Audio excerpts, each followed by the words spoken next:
capítulo 5 y vamos a estar leyendo desde el verso 7.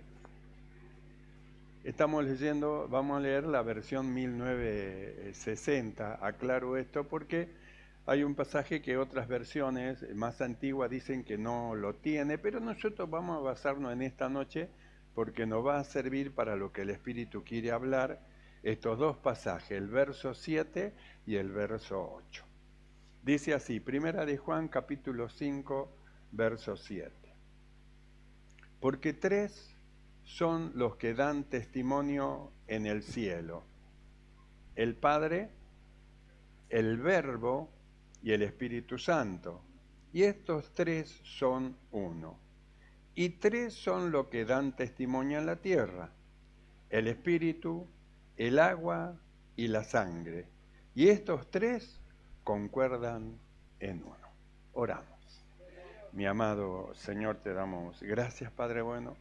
Gracias por amarnos, Señor, con ese amor tan maravilloso, Señor, y lo depositaste en nosotros, para que nosotros también aprendamos a amar como tú amas. Ayúdanos, Señor, que ese amor se desarrolle en plenitud en nuestra vida, para aprender a amarte, no solo amarte a ti y a tu Hijo Jesucristo, sino amarnos unos a los otros, como es tu bendito mandamiento, que nos amemos unos a los otros. Ayúdanos, Señor, a estar unidos, juntos, en armonía, porque sabemos que es allí donde tú envías la bendición. Padre Santo, que tu Espíritu Santo tome el control en esta noche, Señor, de esta reunión, tome el control de la mente, de los pensamientos, los corazones sean llenos de tu presencia y tu gracia. Tu sola gracia nos guíe y nos lleve en todo. Muchas gracias, Padre, por todo te damos, en el nombre de Jesucristo. Amén y amén. Tomamos asiento. Gloria al Señor.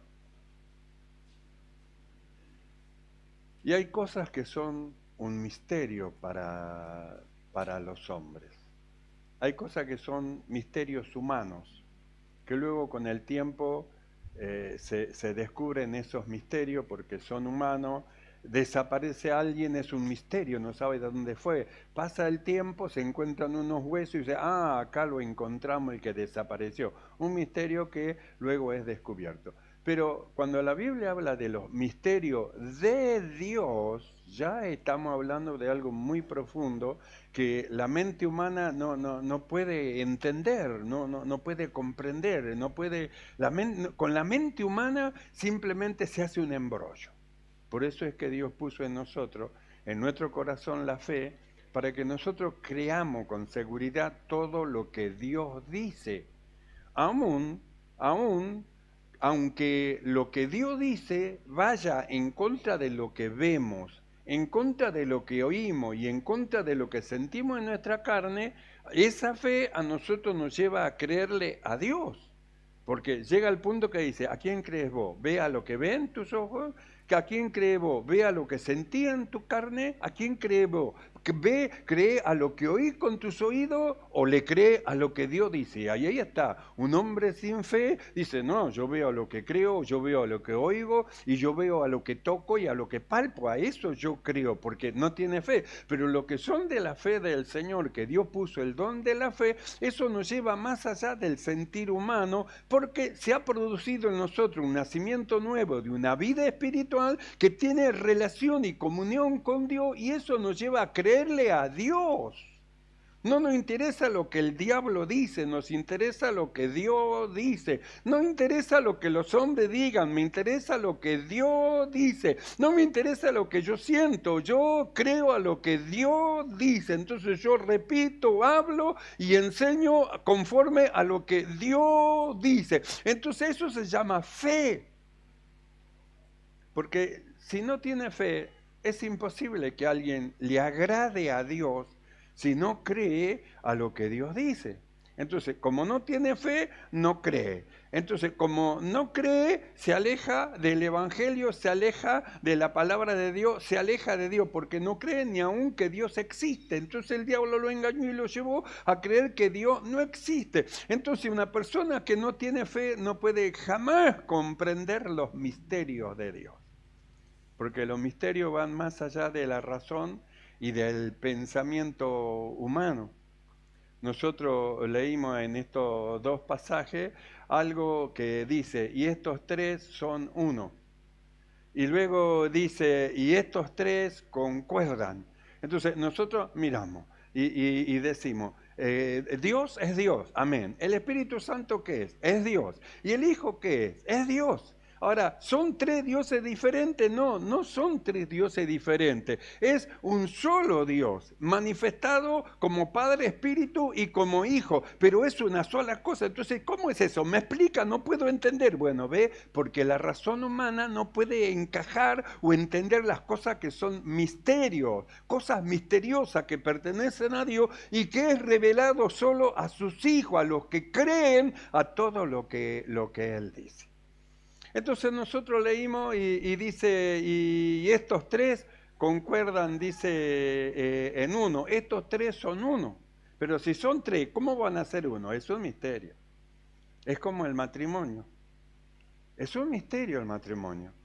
¿Y cómo que son uno? Sí, pero si yo veo dos. Sí, vos ves dos, pero la Biblia dice, no son más dos, sino que son uno. Entonces ya cuando se entra en el lazo del matrimonio, ya se produce una fusión entre la esposa y ya no son más dos, sino que son una sola cosa, son uno. Entonces, pero si yo veo dos, bueno, por eso es un misterio, es un misterio. Es como la piedad, es un misterio. Grande es el misterio de la piedad. Es decir, que son cosas que tienen que ser reveladas a los hijos, porque si no tiene la fe en su corazón, no va a poder tener la revelación de lo que Dios dice que es y cómo son las cosas. Los hombres miran la creación del mundo, un átomo, inventan un montón de cosas. Entonces, que el Big Bang, que un agujero negro, que una célula, y dicen un montón de cosas. Entonces, ellos mismos están confundidos. Sin embargo, los que son de fe no tienen confusión en cuanto a la creación. Porque un gran sabio me pregunta, ¿y usted qué dice de la creación? Y yo lo miro y le digo, en el principio Dios creó los cielos y la tierra. Punto. Ya está declarado el misterio para mí. Para ellos no. Para mí está declarado. Dios dijo, empezó la formación de todas las cosas, la separación, la creación. Empezó Dios a hacer ese trabajo. Y dijo Dios, y dijo Dios, y dijo Dios, y fue hecho. La razón humana no puede comprender cómo de la nada se haga algo, porque nadie puede hacer algo de la nada. Sin embargo, Dios sí. Los hombres para hacer algo necesitan algo. Dios no necesita nada. Simplemente Él lo dice y entra en operación estas tres cosas que nosotros acabamos de leer. Tres son lo que dan testimonio. El Padre, el Hijo y el Espíritu Santo. Y estos tres son uno. Es decir, la Biblia dice, y dijo Dios. Entonces, vamos a la creación y nosotros vemos en la creación, Padre, con la gloria que tuvo contigo antes que el mundo fuese. Así que Dios, Jesús, Cristo, el Cristo estaba en el principio antes que todas las cosas fuesen. Y nosotros leemos en la Biblia y dice, y dijo Dios, sea la luz. Entonces decimos, dijo Dios. No dijo, yo, Dios, digo. Sino que dice, dijo Dios, quiere decir que había alguien que escuchó a Dios y dijo Dios. ¿Quién es ese alguien que escuchó a Dios y que luego transmite? Dijo Dios, Cristo, es decir, Cristo, el Señor. Entonces Él es el que escucha y dijo Dios, dice. ¿Y qué es lo que produjo la operación de que las cosas se produzcan y se hagan? El poder de Dios, el poder del Espíritu de Dios. Entonces vemos al Padre, al Hijo y al Espíritu Santo en operación en lo que es la creación del mundo y aún del hombre. Hagamos al hombre a nuestra imagen. Lo vemos ahí. Es decir, vemos al Padre, al Hijo y al Espíritu Santo en operación. Por eso dice, y estos tres, dice, concuerdan en uno. ¿Cómo que son? Al final, ¿cuántos dioses son? No, es un solo Dios. Pero si me está diciendo que son tres, sí, pero es un solo Dios. Nosotros los humanos somos seres tripartitos. Tenemos alma, tenemos espíritu y tenemos carne, pero somos uno. A pesar de tener tres, somos una sola cosa. Somos un ser humano. Bueno, esto es lo mismo. Entonces, esto es un misterio. Por eso los misterios para el hombre natural no le cabe en la cabeza, no le cae, no puede entender, no puede comprender cómo son las cosas. Porque estas cosas se entienden por la fe. Por eso en hebreo dice, por fe entendemos. ¿Qué es lo que entendés? Que las cosas son así como Dios dice. Y lógica a la razón del hombre, pero lógica para los hombres que son de fe. Entonces, ¿qué es lo que miramos nosotros en este pasaje? ¿Sabe lo que estamos viendo en este pasaje? Que dice que los tres son uno, y luego cuando habla y dice, tres son los que dan testimonio en la tierra, el espíritu, el agua y la sangre. La sangre vertida para salvación, el agua donde Jesús fue bautizado y el espíritu que descendió sobre el Señor. Tres dan testimonio en la tierra. Y luego dice, y estos tres concuerdan en uno. Entonces, ¿qué es lo que vemos en estos pasajes? ¿Saben lo que estamos viendo y hacia dónde vamos? Hacia la unidad.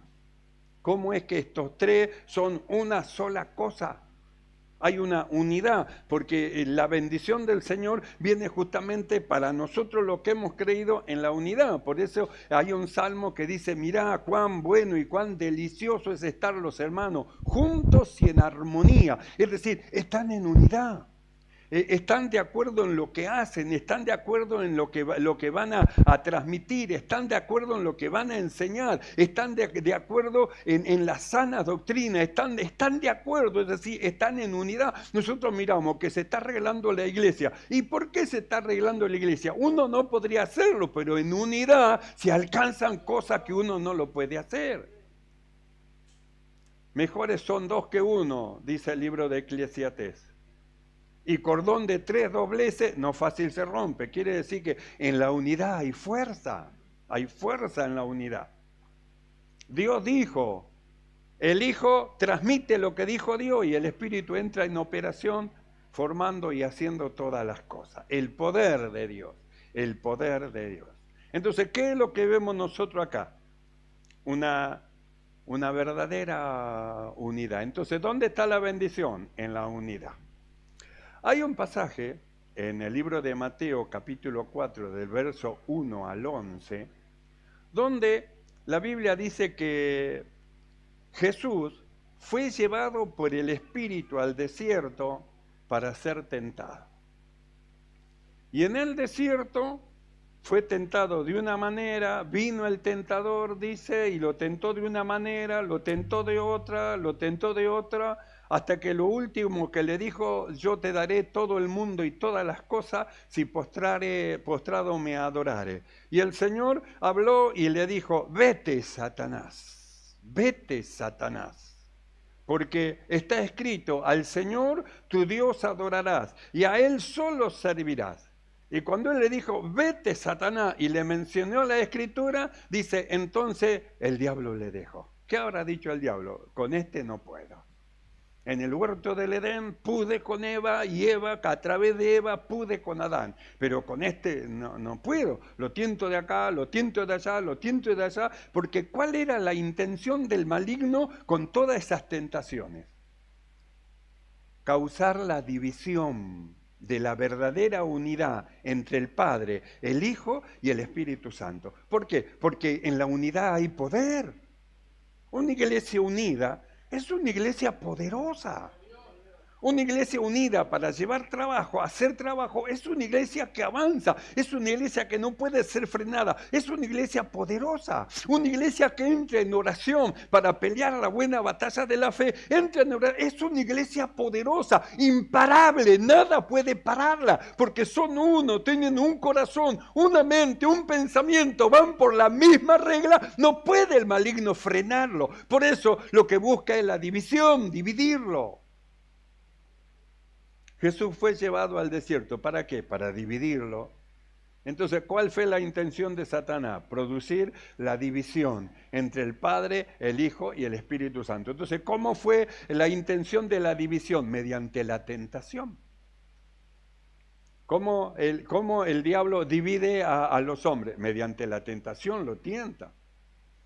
No lo fuerza, lo tienta. Cada uno es tentado cuando de su propia concupiscencia es cebado. Entonces eso produce cosas dentro del corazón que lo va llamando, le va llamando la atención. Y si no está el cristiano despierto en cuanto a las cosas que son del Señor, y si no está despierto va arrastrado, una cosa lo lleva a la otra, pata que se produce la división.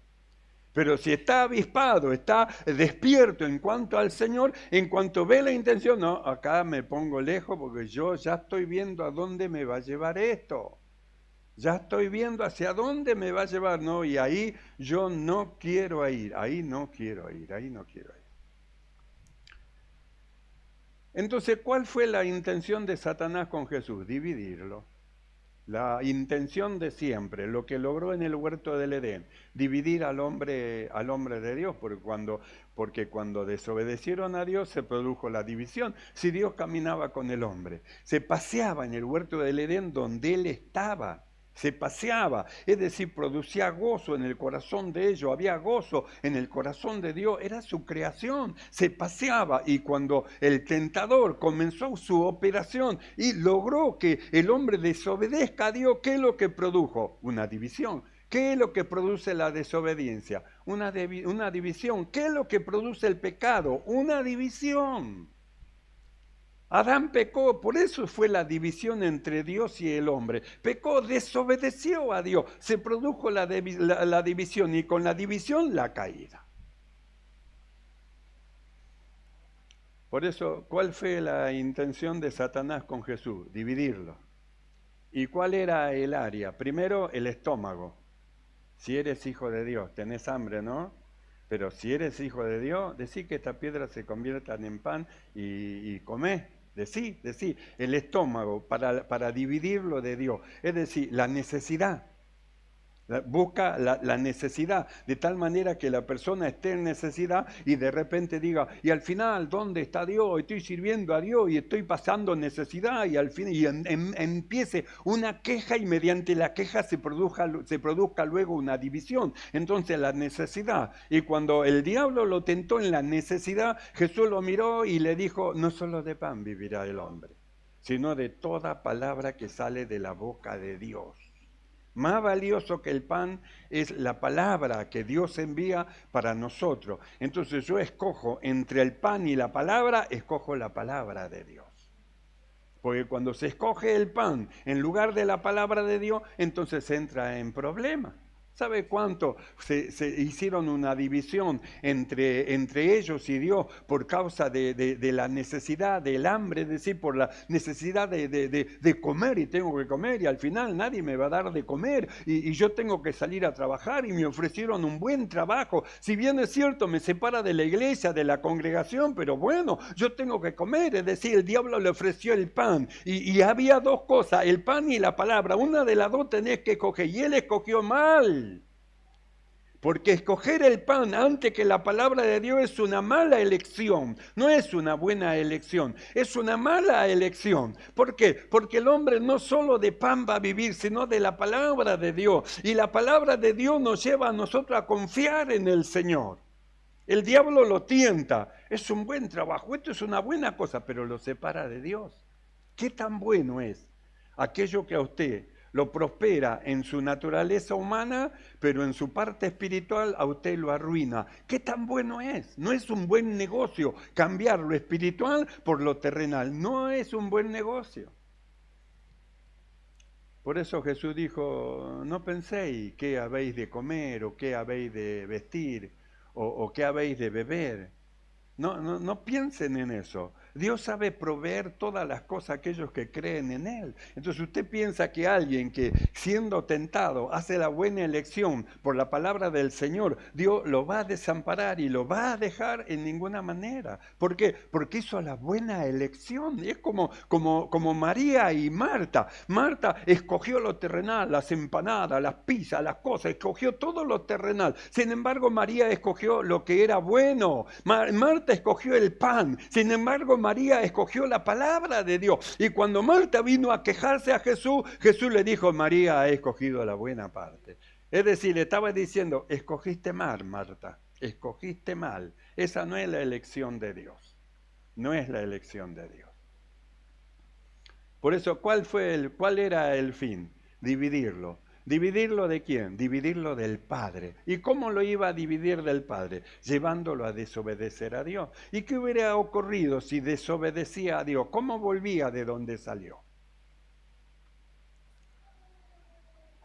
Por eso la Biblia dice en Mateo 4, 1 al 11, es donde está la tentación de Jesús, dice que Jesús fue llevado por el Espíritu. Él no fue solo a ver que venga el diablo y que me tiente, sino que dice el Espíritu. Había una relación y una comunión con el Espíritu de Dios. Es decir, era un hombre, Jesús, dependiente de Dios, dependiente del Espíritu Santo del Señor, dependía, para él era primero lo que Dios decía. No se fue a meter al desierto solo, el Espíritu lo llevó ahí. Como en una oportunidad él declara, he aquí yo, ligado en el Espíritu, voy a Jerusalén sin saber qué es lo que me va a pasar allá, pero el Espíritu Santo por cada lugar donde pasa me da testimonio, que prisiones y tribulaciones me esperan, pero sabe, de nada tengo temor, no tengo temor de ello. Estoy dispuesto a dar mi vida por el nombre del Señor. Así que no se pongan a llorar por mí, oren más bien para que el trabajo que tengo que hacer en Jerusalén lo lleve a cabo. Y allá voy. ¿Por qué? Porque el Espíritu me lleva. ¿Quién llevó a Jesús al desierto? El Espíritu de Dios. Usted lee a Mateo 4:1 y dice entonces el Espíritu, entonces Jesús fue llevado por el Espíritu al desierto para ser tentado. Es decir, el Espíritu lo llevó y lo presentó. Toma, acá está. Este es el segundo Adán. El primer Adán lo venciste, lo destruiste. Acá está. Este es el segundo Adán. Para ser tentado, para ser probado. A ver, ¿hasta qué punto está sometido a Dios? ¿Hasta qué punto está en entrega absoluta al Señor? ¿Hasta qué punto él está dependiente de Dios? ¿Hasta qué punto? Acá está, y el diablo lo miró. Después de 40 días que estuvo en el desierto, apareció el diablo. Lo llevó al desierto y lo dejó ahí. 40 días pasaron. Y después de 40 días apareció el diablo. Tenía hambre, no había comido. 40 días sin comer. Y el diablo le dijo, si eres hijo de Dios, di a estas piedras, tenés hambre, ¿no? Convertila en pan si vos sois hijo de Dios. Decí que sea y se ha hecho. Tentado. ¿Para qué lo tentó? Para dividirlo. ¿Qué es lo que no quiere el maligno? La unidad. Eso es lo que no quiere. Por eso de una o de otra manera el diablo busca ver cómo divide. Si son diáconos, busca ver cómo divide entre los diáconos. Si son músicos, va a ver cómo los puede dividir a los músicos. Si son los que trabajan, están pintando, a ver cómo puede dividir a los que están pintando. Si son los que están revocando, a ver cómo puede... Es decir, él busca la manera. Tenemos que frenarlo a esto. Y no hay manera de frenarlo, sino dividirlo. Usted mire la Torre de Babel. Se pusieron todos de acuerdo. Vamos a hacer una torre que llegue al cielo. Otro diluvio, estamos arriba. Hagamos una torre. Miró Dios y dijo, estos se han propuesto hacer algo y nada lo va a volver atrás. Estaban decididos a hacer eso. ¿Y qué es lo que hizo Dios? Lo dividió. ¿Qué le dividió? Las lenguas no se entendían. Entonces se separaron quienes se entendían con quienes se entendían y se separaron cada uno para un lugar diferente. Entonces, ¿qué es lo que tuvo que hacer? Dividirlo. ¿Qué es lo que busca el maligno de la iglesia? Dividirlo. Por eso nosotros tenemos que ser muy astutos en cuanto a eso y no dejar que el maligno meta algo en medio de nosotros para que nos divida. Si estamos pintando, procuremos tener una armonía, una comunión nosotros de manera que nada nos divida. Busquemos, seamos cautelosos. Si estamos revocando, si estamos arreglando, ordenando, seamos cautelosos en cuanto a eso, porque el diablo justamente quiere la división. Cuando divide, entonces se produce un esparcimiento. Por eso, si estamos unidos de un corazón y de una mente, nada ni nadie nos podrá separar. No habrá nada que nos separe. Si eres hijo de Dios, le dijo, di a esta piedra que se conviertan en pan. Falló. Bueno, vamos por otro lado al ataque. Si eres hijo de Dios, mostrá que sos hijo de Dios, acá estás en el pináculo de la parte más alta del templo, tírate abajo, porque la Biblia dice que va a mandar a sus ángeles. Tírate abajo y bueno, comprobá, mostrame que sos hijo de Dios, la tentación. Y Jesús le miró y le dijo, escrito está, no tengo necesidad de tentar a Dios. Si existe Dios, si está Dios, no tengo necesidad. Yo creo en Dios, no tengo necesidad. Y está escrito, no tentarás al Señor tu Dios. Falló de nuevo. Y fue a la tercera, le mostró todos los reinos del mundo, no solo los reinos, las riquezas, los bienes, todo lo que un hombre puede llegar a querer. ¿Qué es lo que usted puede llegar a querer? Bueno, eso, lo que hay dentro de su corazón. A ver, yo quiero esto, quiero casa, auto, yate, avión, quiero cuenta en el banco, dinero, quiero tener oro, libras esterlinas, dólares, yo quiero tener. Le mostró todo y le dijo, todo esto va a ser tuyo si postrado me adorás. Ya iba más allá del pan, porque con todo eso compraba mucho pan. Más allá del pan. Sin embargo, la Biblia dice que le dijo el Señor, vete Satanás, porque está escrito, al Señor tu Dios adorarás. No a vos, al Señor tu Dios adorarás. Y a Él solo servirás. Así está escrito. Vete Satanás. Y el diablo entonces dice que le dejó. Y aquí vinieron ángeles y le servían. Después de la prueba viene el alivio, viene la alegría después de la prueba. Por eso, después de la tormenta viene la calma. Ahora puede estar en un momento tormentoso. Tenga fe en Dios, no se separe del Señor, sea fiel al Señor, espere. Ya los ruidos de los truenos van a pasar, las nubes espesas van a pasar y ya va a salir el sol de justicia. Solamente espere en el Señor y Él va a contestar las peticiones del corazón. Espere en Dios, espere en Dios. Así que pasó la tentación y vinieron los ángeles y les servían. Por eso, en el libro de Juan, capítulo 10, verso 30, Jesús dijo lo siguiente, yo y el Padre, uno somos. ¿No lo pudo dividir? No lo pudo dividir de Dios. Yo y el Padre, uno somos. Entonces lo vemos al Señor. He aquí vengo, oh Dios, a hacer tu voluntad. Eso habla de sumisión. Eso habla, hermano, de entrega. Eso habla, hermano, de persona que está sometido a la voluntad del Señor, que no hace como quiere, sino que hace como Dios lo va llevando. Por eso Él dijo, el Hijo del Hombre va como está escrito de Él, como Dios dijo que tenía que ir. Y de nosotros, no nos enseña Dios cómo tenemos que ir, cómo tenemos que andar, cómo tenemos que vivir. Sí que nos enseña. También hemos venido para hacer la voluntad de Dios y para andar como está escrito de nosotros, creados en Cristo Jesús para buenas obras, buenas obras. Por eso, cuando usted lee San Juan, capítulo 17, verso 21, dice lo siguiente, escuche. Para que todos, dice, sean uno. Como tú, oh Padre, en mí y yo en ti, que también ellos sean uno en nosotros, para que el mundo crea que tú me enviaste. Yo en ellos y tú en mí, para que sean perfectos en unidad. Entonces, por eso cuando nos sometemos al designio, al gobierno de Dios, entonces nos encontramos unidos. Cuando todos nosotros nos sometemos a la perfecta voluntad del Señor, Cristo habita dentro de nosotros y nosotros somos todos dependientes de Dios, entonces eso nos lleva a la perfecta unidad. ¿Por qué? Porque todos queremos lo mismo, todos empujamos para lo mismo, todos queremos el progreso del Evangelio, todos queremos el progreso de la iglesia, el progreso en lo que es, hermano, la pintura, el revoque, las cosas, todos queremos el progreso. Entonces, en esa unidad viene la bendición de Dios. Por eso el Salmo dice, mirá cuán bueno y cuán hermoso es que los hermanos estén juntos en armonía, se cuidan, se aman, se animan, se fortalecen. Dice, ahí es donde envía el Señor la bendición. En la unidad. Por eso el cuidar la unidad que hemos alcanzado en el Señor.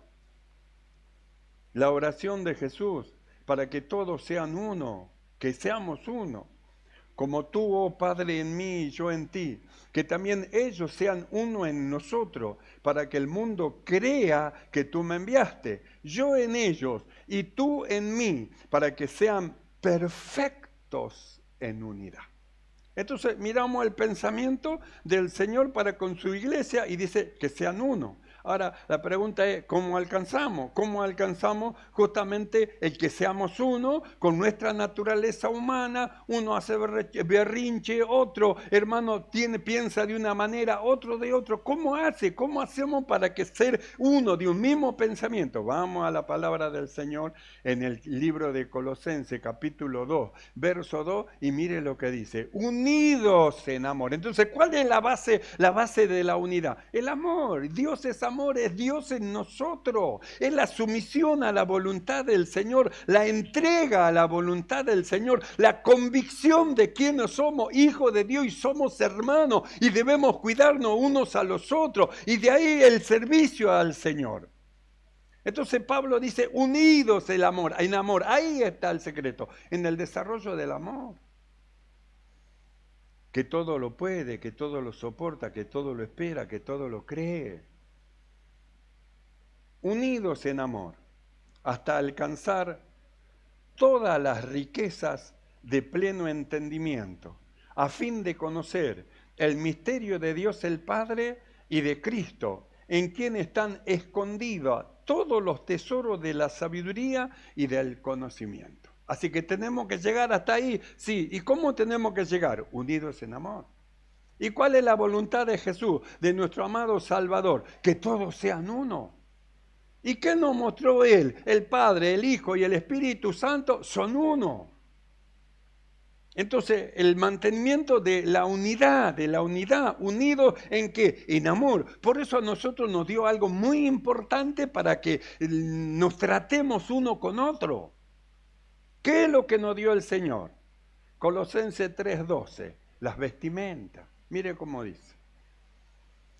Vestíos pues como escogidos de Dios. Ustedes eso es lo que son. Todos ustedes que han creído en el nombre del Señor y han sido bautizados, ustedes son escogidos de Dios.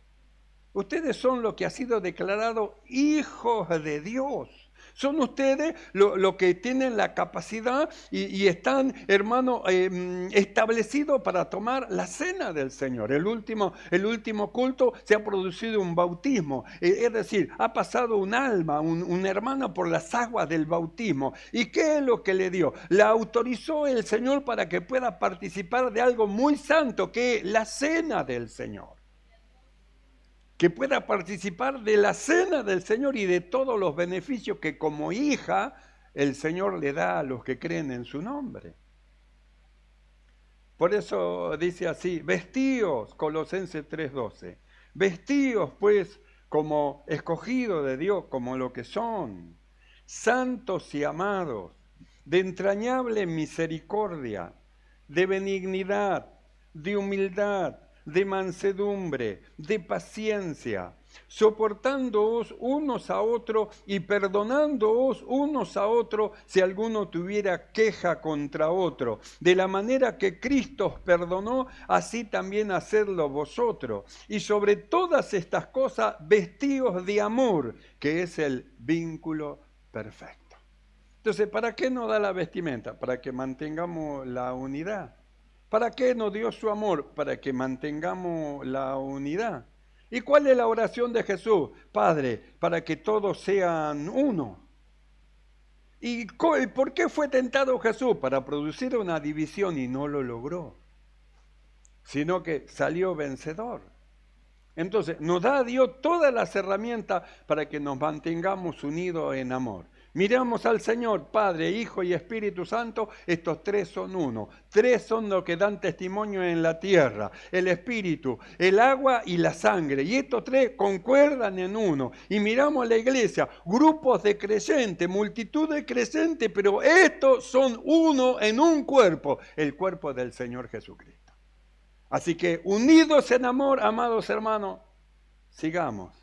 Avancemos, no nos detengamos, ni permitamos que el maligno ponga división o duda en nuestros corazones. Antes bien, afirmemos nuestro corazón en el Señor y sirvamos con alegría de corazón. Amén, hermano. Cierre sus ojos y vamos a orar. Jesús dio testimonio de ser uno con el Padre. Y de nosotros Él oró para que sean uno. Para que sean uno en nosotros, perfectos en unidad. Oramos, mi amado Señor, alabamos tu nombre en esta hora, te exaltamos. Padre bueno, te damos gracias, Señor, por tu amor, por tu bendición dada a nuestras vidas, pues derramaste de tu amor en nuestro corazón para que aprendamos a amarnos. Y amándonos, Señor, podamos soportarnos unos a los otros y ayudarnos y alentarnos y permanecer unidos en la fe, unidos en amor, hasta alcanzar, Señor, la plenitud de todas las cosas que tú tienes preparado para nosotros. Padre bueno, gracias, Señor, porque nos das las herramientas para que permaneciendo en unidad crezcamos en todo, basándonos en tu grande amor. Gracias, Padre. Muchas gracias te damos en el nombre de Jesucristo. Amén y amén.